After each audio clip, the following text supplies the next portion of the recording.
தமிழகத்தில் தேர்தல் விதிமுறைகள் அமலுக்கு வந்துள்ள நிலையில் பறக்கும் படைகள் மற்றும் நிலையான கண்காணிப்பு குழுக்கள் தீவிர சோதனையில் ஈடுபட்டு வருகின்றன.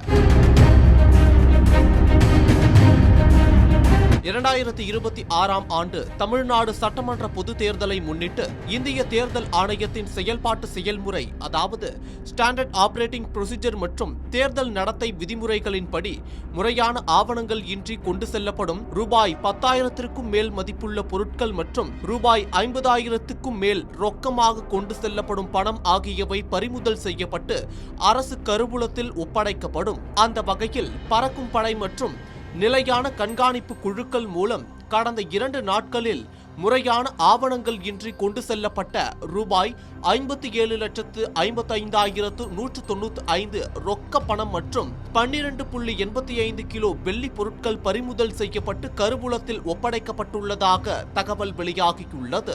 சென்னை மாவட்டத்தில் உள்ள ஒவ்வொரு சட்டமன்ற தொகுதிக்கும் 3 பறக்கும் படைகள் என்ற வீதம் 48 பறக்கும் படைகளும் 3 நிலையான கண்காணிப்பு குழுக்கள் என்ற வீதம் 48 நிலையான கண்காணிப்பு குழுக்களும் ஏற்படுத்தப்பட்டு பணிகளை மேற்கொண்டு வருகின்றனர். இக்குழுக்கள் தேர்தல் விதிமீறல்கள் ஏதேனும் இருப்பின் அவற்றை கண்காணித்து அதன் மீது நடவடிக்கை மேற்கொண்டு வருகிறார்கள். அதன்படி நேற்று முன்தினம் வாகன சோதனையின் போது பறக்கும் படை குழுவினரால் உரிய ஆவணங்கள் இன்றி கொண்டு செல்லப்பட்ட ரொக்க பணம் துறைமுகம் சட்டமன்ற தொகுதியில் ரூபாய் 1,23,200, 1000 விளக்கு சட்டமன்ற தொகுதியில் ரூபாய் 1,00,000, விருகம்பாக்கம் சட்டமன்ற தொகுதியில் ரூபாய் 1,08,000, வேளச்சேரி சட்டமன்ற தொகுதியில் ரூபாய் 1,00,000 மற்றும் நிலையான கண்காணிப்பு குழுவினரால் துறைமுகம் சட்டமன்ற தொகுதியில் ரூபாய் 35,00,000, விருகம்பாக்கம் சட்டமன்ற தொகுதியில் ரூபாய் 1,46,500 என மொத்தம்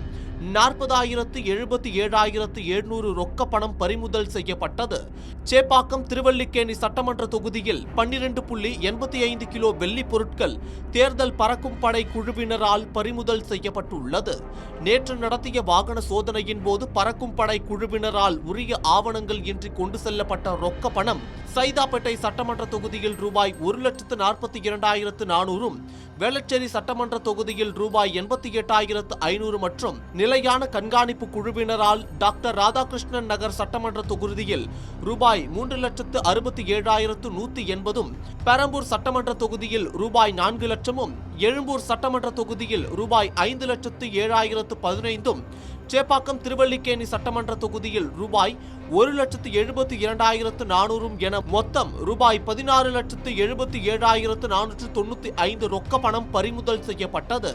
கடந்த 2 நாட்களில் பறக்கும் படை மற்றும் நிலையான கண்காணிப்பு குழுவினரால் மொத்தம் ரூபாய் 57,75,195 ரொக்க பணம் மற்றும் 12.85 கிலோ வெள்ளி பொருட்கள் பறிமுதல் செய்யப்பட்டு கருவூலத்தில் ஒப்படைக்கப்பட்டுள்ளது.